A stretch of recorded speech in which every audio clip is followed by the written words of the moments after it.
Welcome to the City Club of Eugene's June 26, 2020 program, Reopening Eugene Business. Are we there yet? This is the 37th program of our 2019-20 programming year. My name is Scott Coltrane, and I'm the City Club President. Support for the City Club is provided by our members and sponsors. You can become a member of the City Club at our website, cityclubofeugene.org. We have both business and in-kind sponsors, including our diamond sponsors. Kaiser Permanente exists to provide high-quality, affordable healthcare services and to improve the health of our members and the communities we serve.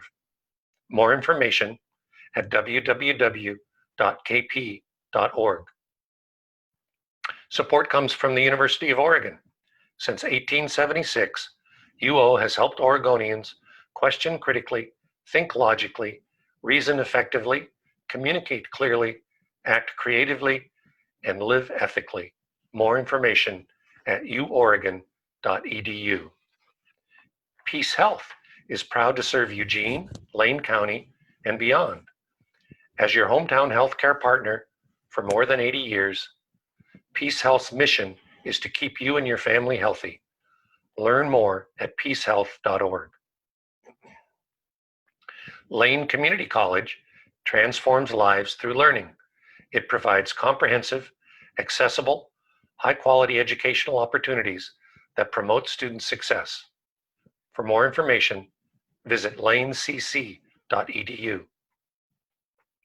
We would also like to acknowledge the generous support that we receive from the City of Eugene and from Lane County. On to today's program. After an extensive state shutdown, most businesses are now permitted to reopen with conditions. Reopening under these conditions and succeeding under them are two entirely different things, however. How are local businesses faring with the new restrictions?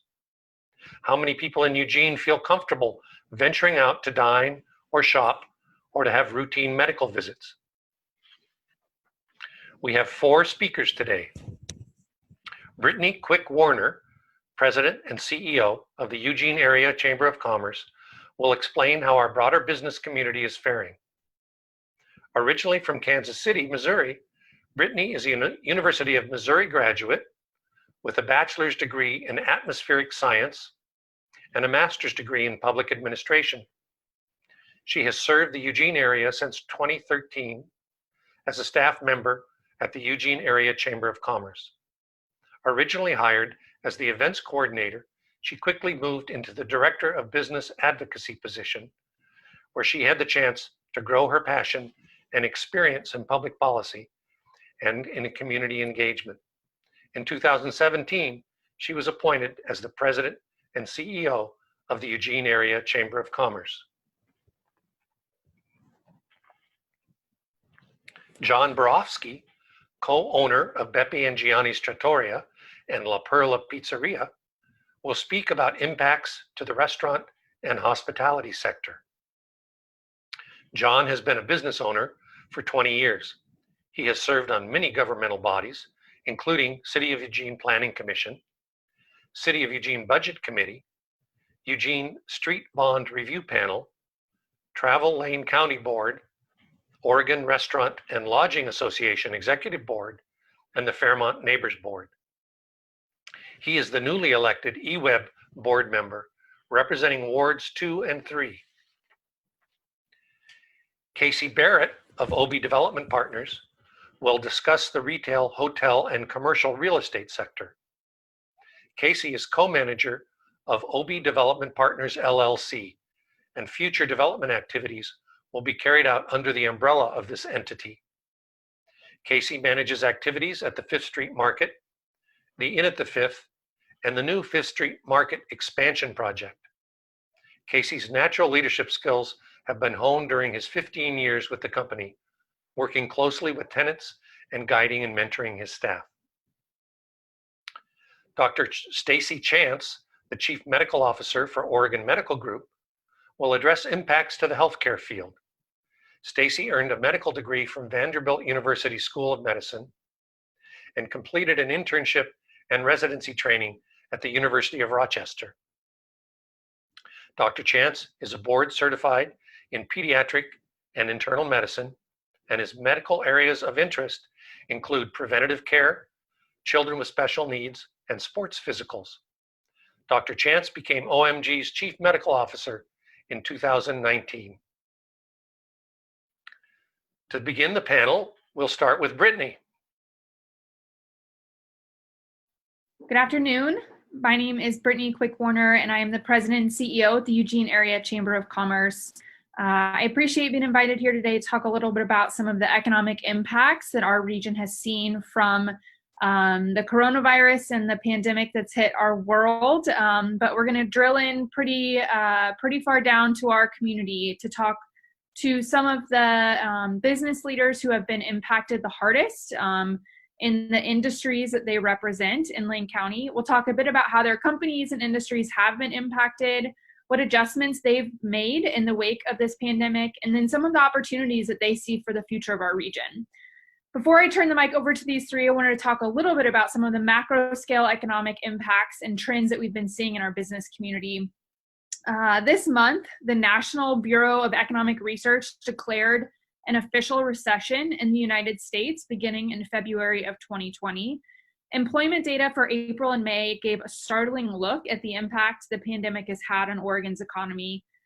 In May 2020, Oregon's unemployment rate was at 14.2%.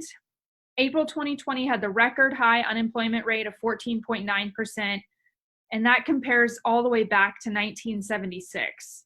Before, the highest unemployment rate Oregon had seen in the past was 11.9%, and that was in November and December in 1982 and May of 2009. So we're seeing record levels of unemployment.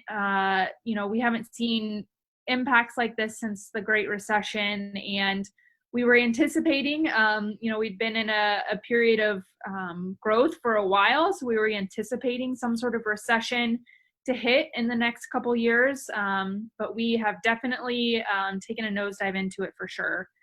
In Lane County specifically, our employment rate is at about 14.7% compared to a state rate of 14.2%. So our community has been hit a little harder than the average community in Oregon.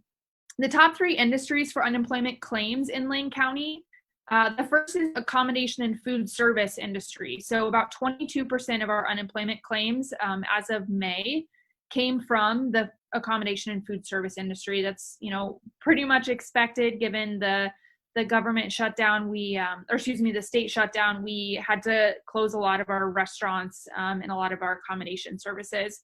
About 5,861 individuals had claimed unemployment in that industry as of May. The second hardest hit industry was healthcare and social assistance. So about 18% of our unemployment in Lane County came from those industries. That's explainable due to the non-essential offices, healthcare offices that had to be shut when non-essential procedures were closed down, and the dental offices as well. The third hardest hit industry is our retail industry. About 14% of the unemployment claims came from the retail industry, which represents about 3,700 individuals in Lane County. Manufacturing is the next kind of hardest hit industry, and I think that we're going to see the impacts in the manufacturing industry for several months to come. Anecdotally, construction companies that do remodeling tend to be hurt more than new construction, where it's easier to practice social distancing. But some of these manufacturers aren't able to practice social distancing, so they had to shut down their operations. And even more were impacted due to the supply chain issues that this pandemic has caused. Tax and tariffs on supplies were going up for the last couple of years. And when this pandemic hit and the demand dropped, a lot of our manufacturers were hit pretty significantly. I anticipate that that's probably going to continue for a while. About a month ago, our chamber surveyed our 1,200 member businesses to better understand how they'd been impacted. And it was really clear that the severity of the pandemic ranges from company to company. There are some industries that have had an inverse impact in this pandemic, they've actually seen growth and progress during this time. Our grocery stores are a good example of, a business that has, risen to the challenge and really helped to make sure that our community can stay safe and get those essential goods. They've seen increased sales like they've never seen before. A lot of our tech companies who are offering online services or who are providing services that enable all of us to do more online are seeing a growth as well. Our community has, for the last several years, focused and been successful in growing our technology industry here. And that is going to help us, I think, sustain and hopefully recover from a recession quicker. That industry has not only brought innovations to other businesses, but they've been able to maintain a lot of their operations through this pandemic.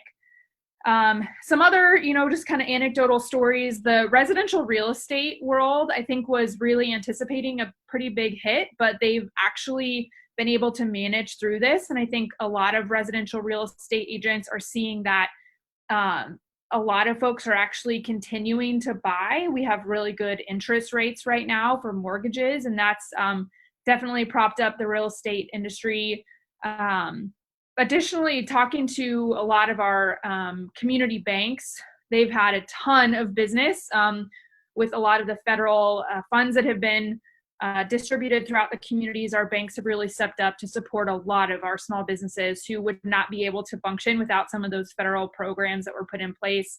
But I've also heard them talk about how they've had record number of car loans and house loans, folks who are taking advantage of those interest rates, which is good. It's keeping our economy going. People who are able, we know not everyone is capable of continuing to make those purchases during this time, but those who are, it's really been helping to keep the economy going.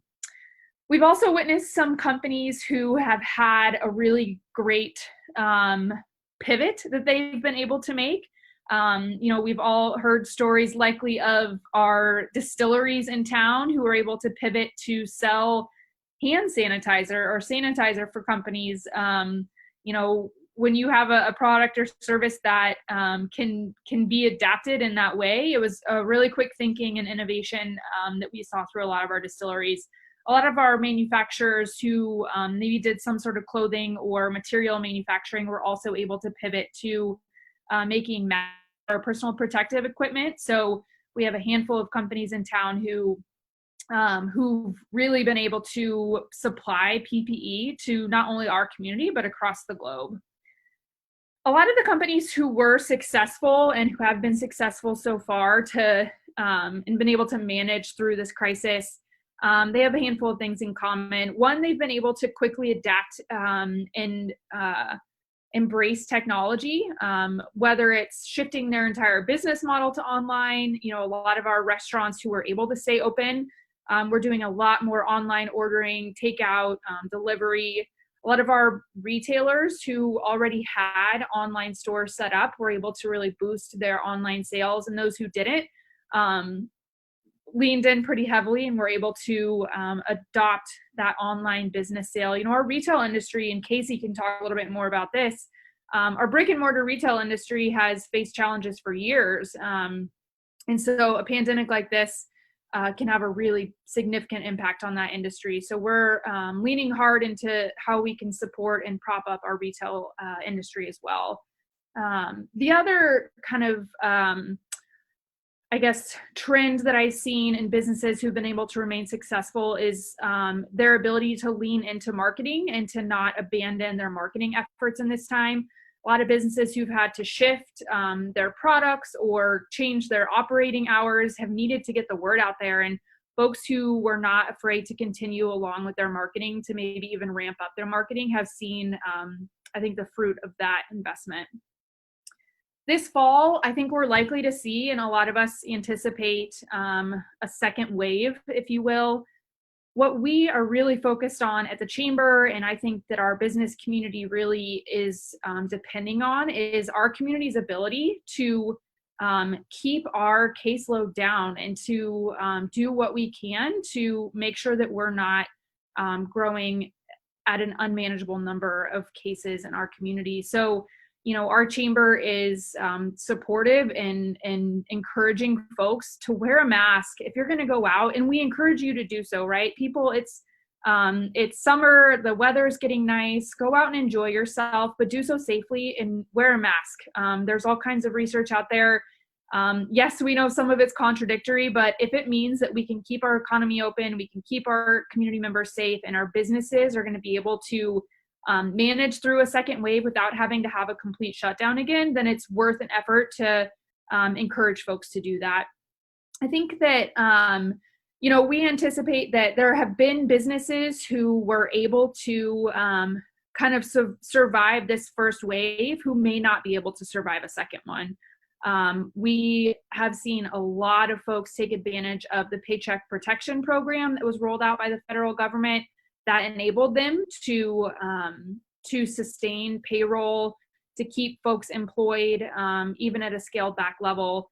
If we are looking at a second wave, a lot of those businesses who are kind of just hanging on by a thread are going to really struggle to survive that. So, we're really focused on trying to find those companies who maybe have struggled through this first round, or maybe aren't quite sure that they're going to be able to get back up to where they were before this, and trying to reach out to them with resources, with business coaching and guidance to see what we can do to help save those businesses. So, so far we've only heard of a handful of businesses who've officially made the decision to close altogether.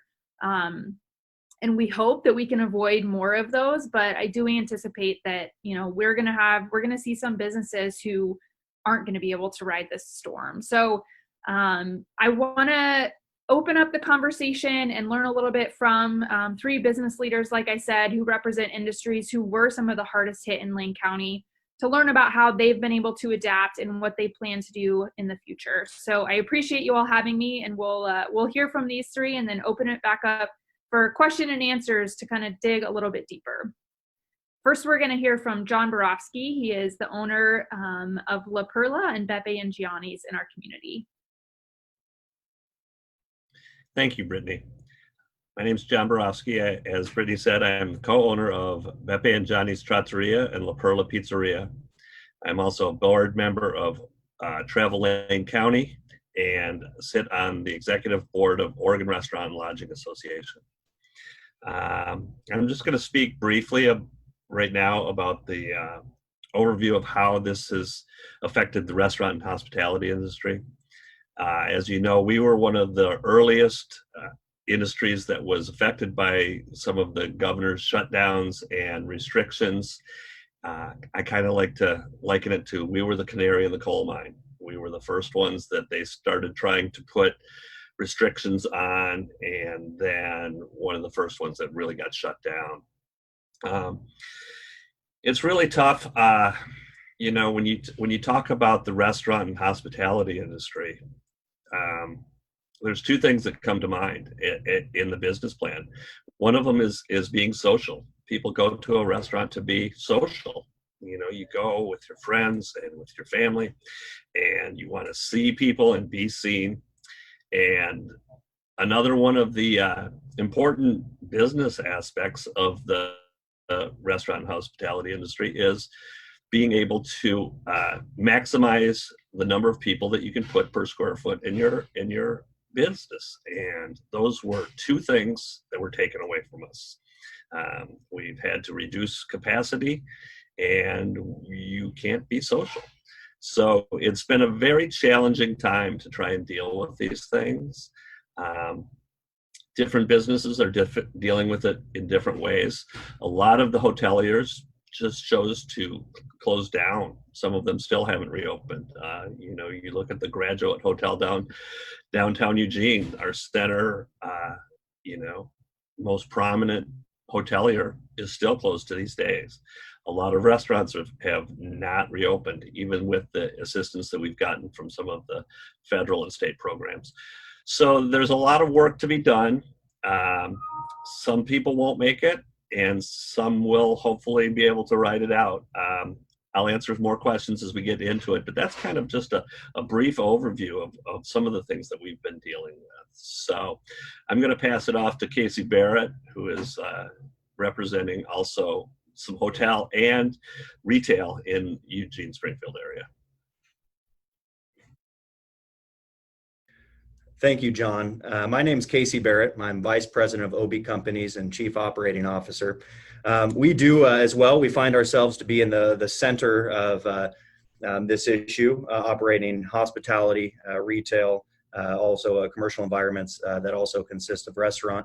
At the same time, we have the development project going on right across the way from Fifth Street Public Market, which is a large expansion project that is anticipated to be open and complete the fourth quarter of this year, towards the end of the month of November. So we've experienced a variety of impacts. As you mentioned, a lot of hotels did just decide to bite the bullet and close their doors. We made the conscious decision that we needed to serve our community, and that there were individuals coming through in the medical community, executives that needed to be in town to help their teams and their operations move forward. And so we kept our doors open. We had to trim down. We definitely had a lot of layoffs and went probably down 90%. Our general managers and our executives were in the back helping fold laundry and keep rooms going, and it's really a all hands on deck environment that we have. When we started out, we did obviously see a large group of cancellations. Once the COVID wave started going over, it was no bookings and just cancellations, which is something we've never seen. And so that was going down, going down, going down. And once we did get to that reopening period, we saw our bookings start to climb again. And we have seen that. Nowhere near where it should be at this point in time, but we are optimistic that we are seeing that starting to come back. And everything that we've been doing to try and make sure that our property is safe as possible is paying off. We've been running some marketing and local advertisements about our cleaning procedures and some of the things that we've done to change the operations, and that's been received well, and hopefully will make people feel safer. But the same thing for the retail and the commercial that you experienced, the restaurant, is just, it was ground to a halt when everything was shut down and everyone was sent home. Retail and restaurants were just non-existing. And so we had a number of different tenants that have different thresholds for this. Some are more concerned about it than others. Some are able to get open and maybe tackle some of these preventative measures faster. Others are taking a lot longer to incorporate these changes. And like you said, restaurants really live and die by square footage. So for restaurants to really be reduced to 50% of their square footage effectively, or 40% of their capacity, it's an extreme hit. And some of the things we're trying to do now of how we can incorporate our common areas and streeteries and some of those other things in the community would be on the positive side of how we're responding. But without a doubt, our world was turned upside down at the beginning of 2020. It was going to be a great year, banner year for everybody, and that rug got pulled down as fast as it possibly could. But on the positive side, we've also come together as a community. I think we've been there for each other as much as possible. So I do feel positive about what's been going on. As I've seen community members come together, support each other as much as we can. That's been a positive piece in the midst of kind of the chaos. But we are, as far as our development goes, we are still on track. We've been able to push forward. We have experienced some labor shortages. We've obviously, all the materials that we were sourcing from Italy, the tiles, the carpets, any of the specialty products, those have gone out the window. We're not buying anything from Italy. We're sourcing now from the States. So there's been a lot of hurdles on the construction side that we've had to jump through. But unfortunately, the state of Oregon, unlike Washington, did not shut down all construction activities. And so we're in a different scenario than some of the states surrounding us. That's been very positive for us. But we are indeed, like right now, we're instituting a mask policy on our site. I want every contractor over there wearing a mask. And frankly, all of our tenants and businesses are required to wear masks, but there's no regulation out there for the customers. And so I think that's one of the biggest things that moving forward that we need to see as far as the community is just some type of general consensus or message for the general population to follow. Because right now, the business communities are being held to a different standard than the public is, and it puts them in a very difficult spot to manage that safety for people that both feel it's necessary and for those that feel it's not. And it puts them in the middle of that. And so I hope that's a spot we can get to soon, like the counties to the north. And with that being said, I will turn it over to Stacy Chance, the Chief Medical Officer of Oregon Medical Group to shed some light on what they've been experiencing. Thank you, Casey. I am Stacy Chance. I'm Chief Medical Officer at Oregon Medical Group. Thank you to the City Club of Eugene for the opportunity to talk about the effects of COVID-19 on healthcare locally. It's really been an unusual time for everybody in the community, including all the healthcare providers in our clinics. At Oregon Medical Group, we had to make a pretty sharp turn back in mid-March in the way that we operated, even before there were any reported COVID-19 cases in the county and before the governor issued the stay-at-home orders. We recognized that in order to take the best care of our patients and our community, we need to do things very differently than we had done up to that point. So within a weekend, we went from seeing over 1,000 patients a day within the walls of our clinic to changing almost all of those appointments to virtual visits. And that was in recognition of the fact that we knew the best thing for our patients' health was for them to stay at home unless they had an emergency. So at first we changed most of those visits to telephone visits. Then we quickly implemented what's called telehealth, where you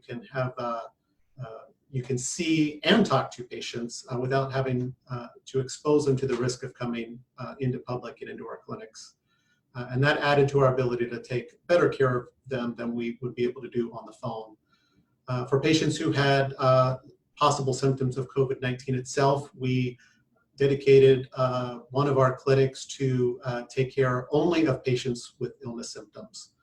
And then in all of our clinics, we developed new safety protocols to protect anyone who was coming into the clinic, whether those were our patients or our doctors or our staff. We made it mandatory for everyone to wear masks throughout any of our clinics, and screened everyone for fever or symptoms of respiratory illness at all of our entryways. And from the outset, I think we saw that our community really listened and leaned into all of those safety measures, which was a really great response, and I think kept COVID-19 from overwhelming our county, including its hospitals and families and caregivers, like it did overwhelm some other communities in the U.S. So that was a great response. And I'd say that it was shared by all the other healthcare facilities in our county as well, clinics, emergency rooms, hospitals. We're all working together to do the right thing and collaborating with each other on that front. However, I would say that there were side effects to that as well, and they were pretty significant. So the worst effect that we saw was that many people had to delay their non-emergent healthcare. So elective procedures were put on hold, preventative care for kids and adults had to be delayed. People with chronic health problems oftentimes put off seeing their doctors because of fear of COVID-19 and may have actually worsened their conditions in the process. It also had a significant effect on our business and our employees. So with a dramatic decrease in the patients who were seeing us, we had to consolidate our clinics and our staff. So we temporarily furloughed doctors, clinicians, employees, making some pretty difficult business decisions to continue operating as well. And our experience, again, was similar to other healthcare organizations in the community. So as we were all gearing up to and preparing for a potential surge of patients needing our care in our clinics and the hospitals, we actually had a very large slowdown in our business overall. So it was an interesting thing to be part of. So partly due to all the efforts in the community, and I think partly also due to luck, the number of cases of COVID-19 in our county stayed pretty low, and we didn't have that overwhelming surge that could have happened. So within the last month, we along with the governor's orders to start reopening, we did begin our slow reopening phase as well. So we already had in place pretty strong safety measures, so that allowed us to open our clinics a little at a time. And maintain the trust of the patients who would be coming in. We set up schedules so that none of our clinics would have too many people in them all at once. We essentially eliminated any waiting areas or waiting rooms, so people would be taken directly back to their rooms. And in the beginning phase of reopening, we still had a majority of patients that actually were pretty reluctant to come in. So even as we were ready to reopen a little bit, it took people in the community a little bit longer to develop that comfort. So we continued to do still a lot of video visits. But eventually people became comfortable venturing out into our clinics, knowing that we were also being very cautious as well. So to keep people spread out, we eventually reopened all of our clinic buildings again, so that allowed us to have expanded space and expanded hours, and that's been helpful. So we've started to see a lot of people who have had to delay their care, and we're happy that now they feel safe to come in and do so. Outpatient and hospital procedures were allowed to restart, so we've been working on the backlog of procedures that occurred while those centers were closed. So I'd say to date, we're still not quite back at full capacity, but I know our doctors, our nurse practitioners, physicians assistants, nurses, medical assistants, everybody's ecstatic to be able to take care of patients again nearly full time. And we're hopeful that the community continues to take the COVID-19 risk seriously, so that we don't get a wave of infections, because that would certainly affect all of us negatively, individually, health-wise, and certainly our business as a community as well. So in short, I say COVID-19 really changed everything for us, and then it kept changing it every day and every week, and it hasn't stopped changing things yet.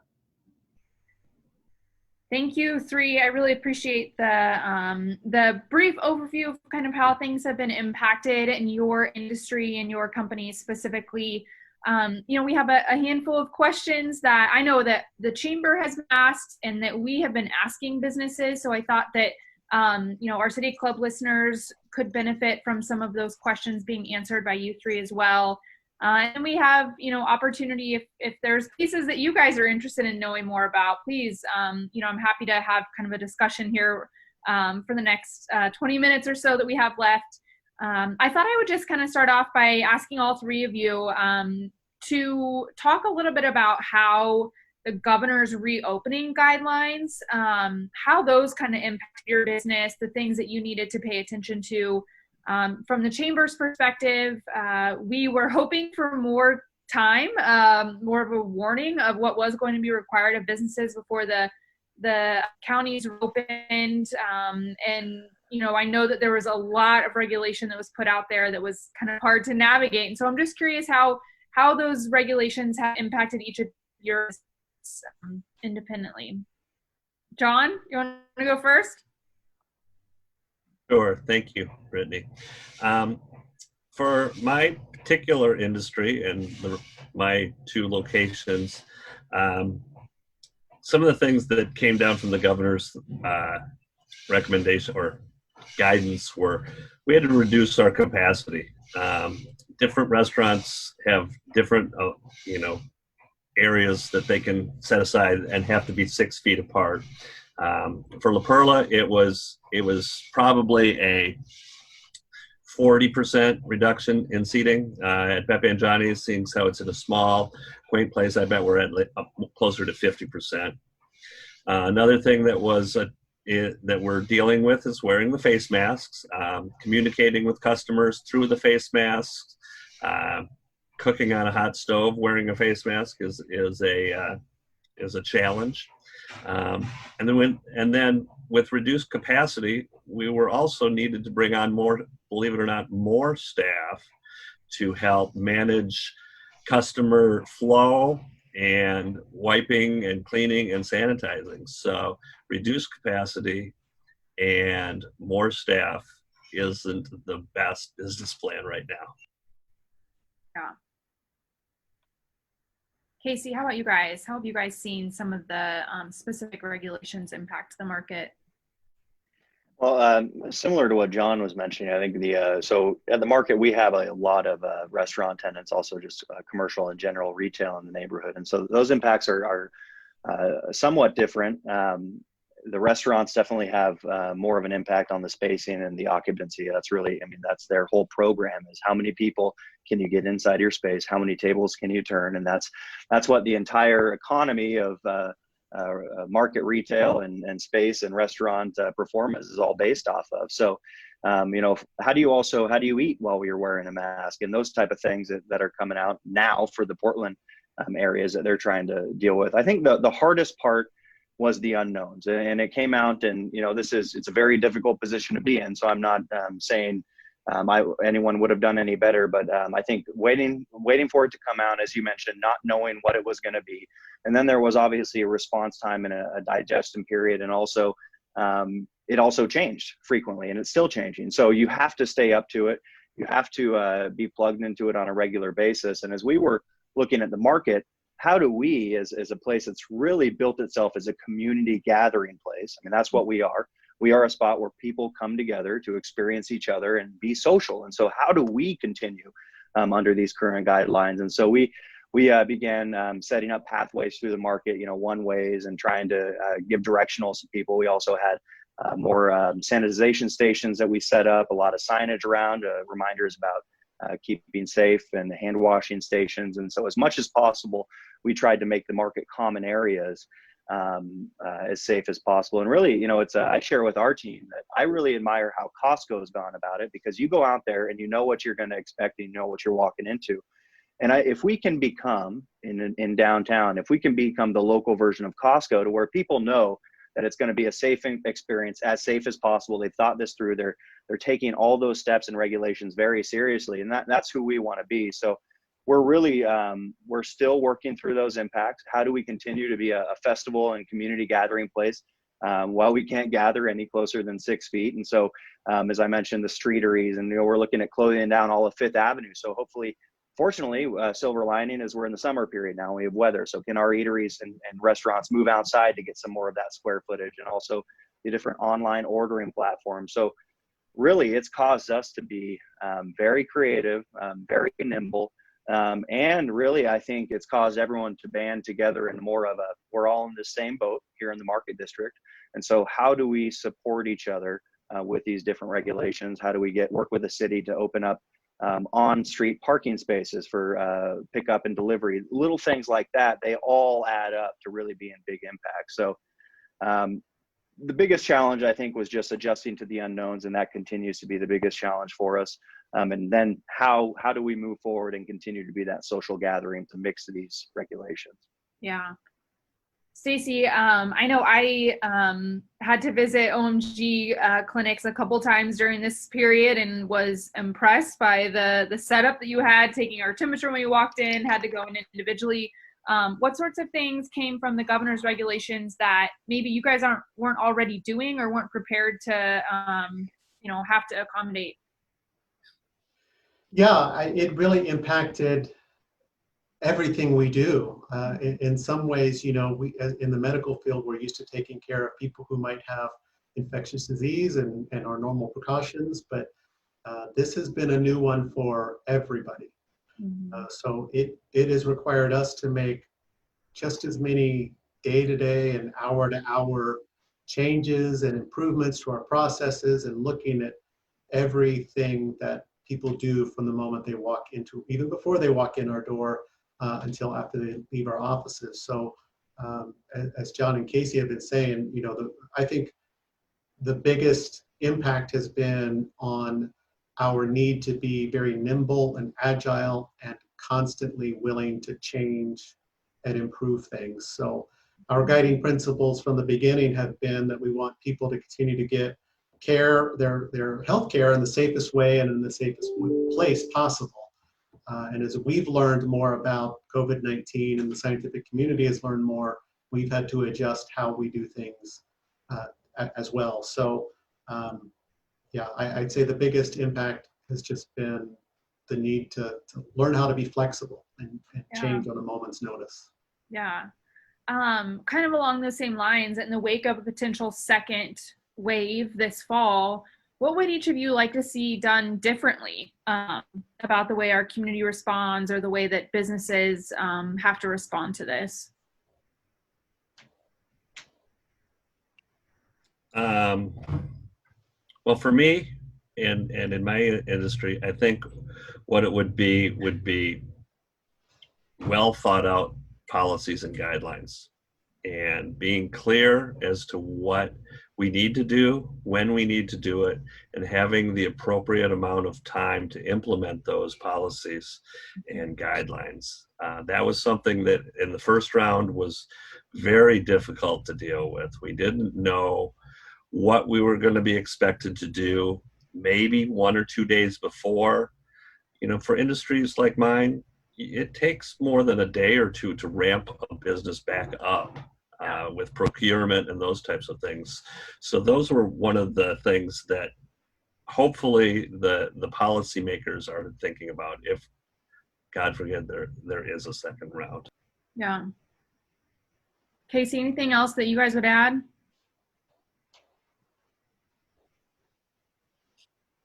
Masks. I mean, I would, you know, not knowing all the research I've done, and Stacy's the guy to talk more about this, but if it's no skin off my back to wear a mask for the next 6 months while I'm in public, if it means we're potentially avoiding this or I'm keeping others around me safe. And so, you know, I would absolutely, I'm disappointed we haven't had that leadership yet to where we've had that policy instituted. I mean, I've seen studies, European countries that are sooner to implement that, they're down, they're lower. And so we need to get on the same page. We have two thoughts in the community out there right now. This is a big deal and it's not.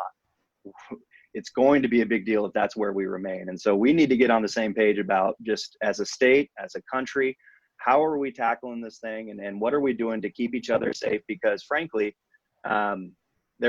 if we don't do that, the chances for a second wave, or I mean, any of those are much greater. And so I agree completely, John. I mean, I can't imagine, you know, people have been telling us, oh, we're in second wave now. It's like, I can't imagine what a second wave would look like. We need to do everything now that we can to avoid that. And that's all of us. It's us telling our construction workers, we're all wearing masks. It's us in our shared office wearing masks when I step out of my office into a common hallway where I could be around anyone. And so I just think we need to get on the same page as a community, because we're not on a single page. We're not going the same direction right now, that I feel that there's just too much misinformation or unknowns out there that anytime you talk to anybody, it's, well, it's all up in the air. So I'd be totally happy to wear a mask for the next 6 months to a year while I'm out in public if it meant that we were keeping this thing at bay until we were ready to handle it. Yeah, keeping it at bay, keeping people healthy, and keeping businesses open. I think that our huge hope is that we don't have to endure the shutdown that we did this last time. And I know that, you know, I kind of touched on this earlier, but the odds of businesses being able to survive a second, you know, 3, 6, 8 week shutdown is pretty minimal. So I think that it's critical for our economy too. Stacy, what about you? Yeah, go ahead, Casey. I apologize. So we have our hotel in Boise, Idaho, in Ada County. They just stepped back to phase 3 because their cases were going up. And so they just went backwards and closed all the bars. And so that's just right across the state lines. And that's over there where it necessarily, you know, it wasn't being taken as seriously. I hear from my team members over there, there's not masks, there's not people, just, so that impact is already being seen in places where we're operating. Sorry, just wanted to throw that in there. Oh, I think that's a really good point. Stacy, how about from your perspective, anything you'd like to see done differently? Yeah, well, first I'd say I think I speak for everybody, including in healthcare, hoping that we don't have a second wave or surge of cases this fall. And my hope for the community is that you know, everyone just make good decisions as a community of people that care for each other, care about each other, and that want each other to succeed. So as a doctor, that means that my hope is that everybody follows the advice of our public health experts. So wearing masks at all times when in public places, practicing good hygiene, including washing hands well, and keeping physical distance between people who aren't in your household. So those are still the basics. And like everybody's saying, keeping it away just makes sense for everybody. It's good for our community, and it's good for health. It's good for business. Yeah. So, you know, I think that it's easy to kind of acknowledge some of the negative impacts that we've had from this pandemic, but I'm curious from your all's perspective, what are some of the positive things that have come out of this for you, or things that you anticipate might be long-term impacts for you all? Good or bad? John, we got an order going, so I might as well call on you first. Well, for an industry that's always been priding itself on cleanliness, I think that we've gone that above and beyond. I mean, it was always important for us, at least in my restaurants, to make sure you've got a clean place. If you're going to be serving food to other people, you want to have it be clean. We've obviously ramped that up to an astronomical level with what we've learned and what we've done, and I think those are things that will carry on. It may not be quite as intense once the virus diminishes, but I think just the knowledge of cleanliness that the whole staff has now has been one of the positive aspects that it will move forward. That's great. Casey? Yeah, I agree with that, John, completely. I think this was a really hard one. Think about what's positive that's come out of this. There is some for sure. I think it's pushed all of us to be a lot more creative in an industry, particularly community engagement and gathering, where creativity is really what sets you apart. And so I think it's also brought our team closer together. It's let me realize that I don't want to spend that much time on Zoom in my life, as much as I like getting things done. So, I think a big thing that will hopefully come out of this is more of a focus on community also. I mean, we have such an ability to create our own ecosystem here in Eugene, Springfield area with our businesses. And so the more that we can work together and support one another and just, I think, come together. So anything like this that pulls us closer together and does allow us to have those conversations about, well, now we found some things at the city that we can do that are pretty quick. We'll just issue those. And so there are going to be some things that I think come out of this that'll be positive, easing regulations on some delivery and OLCC things. I think once we get operating, we'll see, well, those weren't such a big deal, and we can continue operating the way we have been now with some of these impacts. So I think it's right now it's hard to identify what those singular positive impacts are, but as we continue to move through this, we'll definitely see more of them come out of it. Yeah, Stacy, how about from your perspective, any long-term kind of changes that you see in the medical industry from this, or positive things that you've seen come out of it?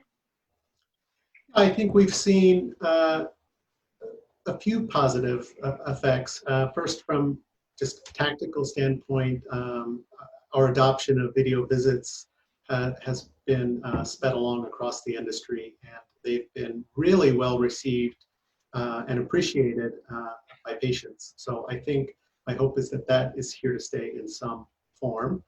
From just our organization and community standpoint, I'd say what we learned to do much better is communication.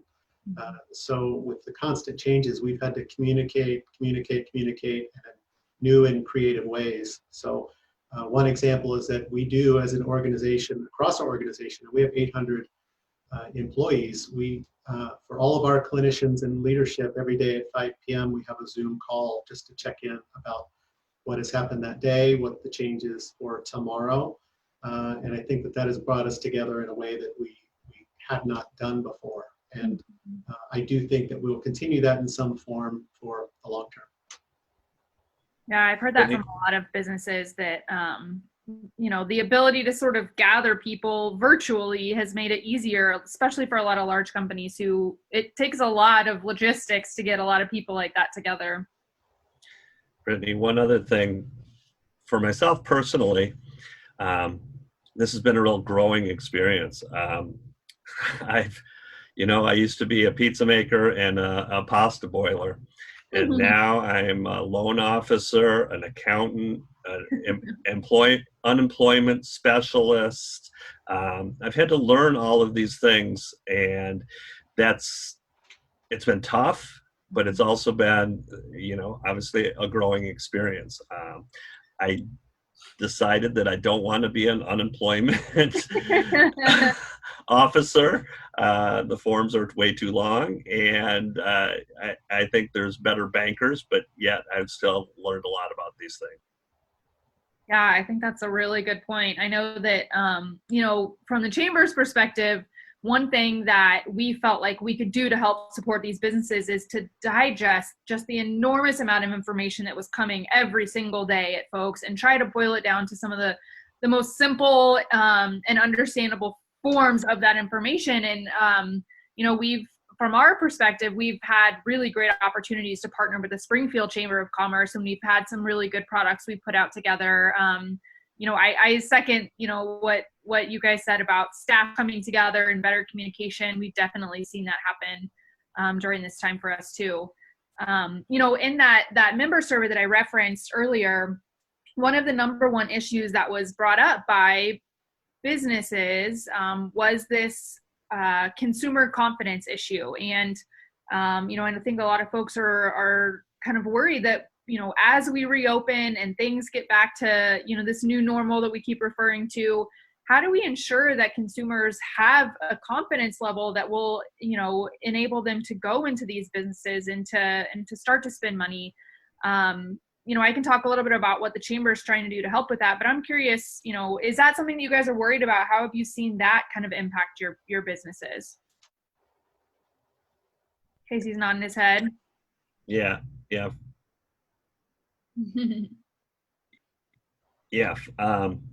That's one of the key things to some of the people in my industry making it through this is, you know, I've opened my doors and I thought, oh gosh, people are going to be happy to come out and be able to sit and eat and, you know, not eat out of a paper box or whatever. And it's come back slowly. And it needs to get out there that we're doing everything we can to keep our staff and our customers safe. But if we don't have people coming in the doors, even at 50% capacity, I'm not, you know, I've reduced my seating, but I'm not there. It's not like every table is full. And so that's the biggest hurdle I think that is going to have to be overcome in the next couple of months is the consumer confidence, because if we don't have customers, we can't survive. Yeah. I completely agree, John. I think that's, you know, speaking to the, that's also, I think, a part of getting the entire community on the same page as far as what our response is. So there's just no question. It's like, I'm going to go out. I know everyone's going to be wearing this mask or everyone's going to be dealing with it this way. And I feel good. I have safety around that. And so I think it's, that's the number one question in all the retailers and everyone's heads right now. And that's why what we can do and what we're trying to do is activate. And so, you know, closing the streets and creating some type of safe activation to where people can maintain that distance, still get outside, enjoy some music. I mean, those type of things, we have to continue to be active. It's almost a fear that once we stay idle, and, you know, another reason we didn't close the hotel. I mean, you close it, when does that impact to open back up? I mean, we have customers and guests that have been with us at the hotel that have been thanking us for being open because we're doing a good job of the sanitization. We've changed our policies and other options haven't been available. So to keep the community going, we really need to support each other. And I think we need to, you know, we're making it an effort to eat out a few times a week and support the local restaurants, whether you're comfortable going down or you want to pick it up. Either way, go support a local restaurant. And however you feel comfortable doing it, get out there and support the local businesses the best you can. I am privileged to be able to say that my lifestyle of eating out way too often is now celebrated in this community. That's been a positive I've experienced. I'm like, all right, no, it's not so taboo. Stacy, what about you? Yeah, it's been really interesting to see, even as a medical organization, as I said earlier, when we were comfortable opening back up, there was still a lag in our patients and the community feeling comfortable coming in. Yeah. And there was definitely a lag of at least a couple of weeks until I think they developed a comfort level or heard, you know, what the procedures were in place so that they felt that they could do it safely, and word of mouth. And we had to do some work in getting the word out. So I think that's probably going to be the case for every organization in the city, as much as we can do to get the word out that we're all doing the same things, that we're encouraging it, that everywhere can be a safe place, and we can do it responsibly. Yeah, I think that, you know, the consumer confidence issue definitely doesn't, you know, the medical field is experiencing that too. And I think it's even more critical in the medical field that folks feel comfortable going in to the hospital, going into their doctor if they have an issue. I was chatting with Mary Kingston, the CEO at Peace Health yesterday, and she brought up the same thing, that there's, a collective worry across the medical community that folks are not seeking, seeking help when they need it. Folks who are avoiding going to the hospital if they're having a stroke or, some sort of issue. So I know that the medical industry is trying to do some collective marketing to try and help folks feel safer about going back in for some of those procedures.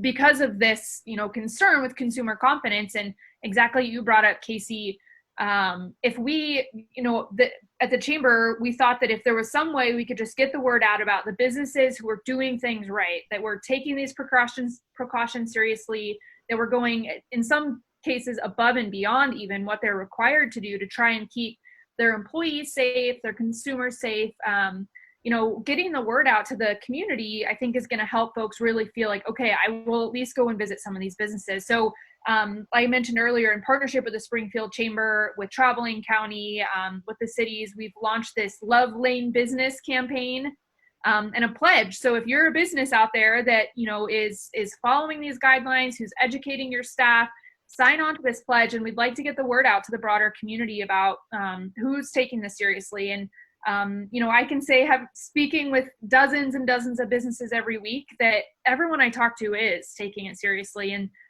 they want to contribute and do their part. They're taking care of their employees as well. I think that's an important component of this, is making sure that their staff feel safe and protected, and feel like they're supported if they aren't feeling well to stay home. And that's a theme that I've heard from a lot of employers, is making sure that their staff feel comfortable doing that. We just have a minute or so to wrap this up. So I kind of want to just open to you guys for a final question. I guess my final question would be, do you anticipate any kind of, we touched a little bit on it, but any kind of changes that, that your industry might see in the long term, things that you think might actually be here to stay as far as some of these changes are concerned?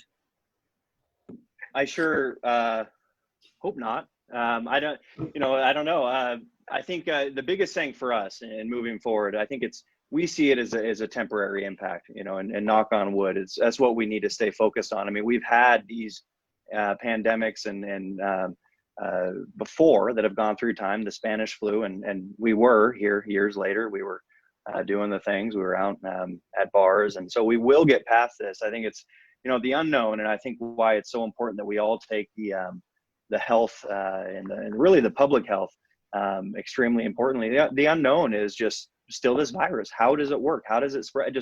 We're still gathering information. But so if there's anything we can do to keep ourselves safer, I think we should all be doing that. And hopefully by that, there are not ongoing COVID impacts. I mean, hopefully we can get a vaccine, we can get our population vaccinated. There will be impacts moving forward. I know there will be. We all have to stay very nimble, so I don't know what they will be. But I'm hoping that we can stay focused on getting vaccinated and getting past this and returning to a normal life. I feel like that was a good kind of wrap up for all of this, Casey. I appreciate that. I just want to thank everyone for doing their part and continuing to support our local economy, our local businesses. We're all gonna be able to hopefully pull us out of this together. There's so many other questions and conversations that could be had, so I'm sure that we'll be back to chat with you later this summer as things progress. So thank you all for participating, Stacy, Casey, and John, and we appreciate being invited. This has been our June 26th program, Reopening Eugene Business. Are we there yet? Before we proceed, I'd like to recognize some gold sponsors: Sacred Earth Botanicals, Oregon Country Fair, and Emergency Veterinary Hospital. It is our expectation to have the taped conversations available by Fridays at noon. We want to thank you all for supporting us during this difficult time. Before we thank our speakers today, there are a few quick announcements. Thank you to our in-kind sponsors, KRVM 91.9 Radio, PAC Info and Simplified Computing, LLC, Dotson's Photography, and Network Charter School. And a special thank you to public radio station KLCC 89.7 for airing City Club programs on Mondays at 7 p.m. And thank you to Community Television of Lane County, Cable Channel 29, for televising recent City Club programs. Next week, we will be taking a break from our programming for the 4th of July holiday weekend. Please join us again on July 10th. More details and information about future programs can be found online at the City Club's website, cityclubofueugene.org. Now, I would like to thank today's speakers for a great program: Brittany Quick-Warner, John Barofsky, Casey Barrett, and Stacy Chance. Thank you very much. This concludes today's program. Be well and stay safe.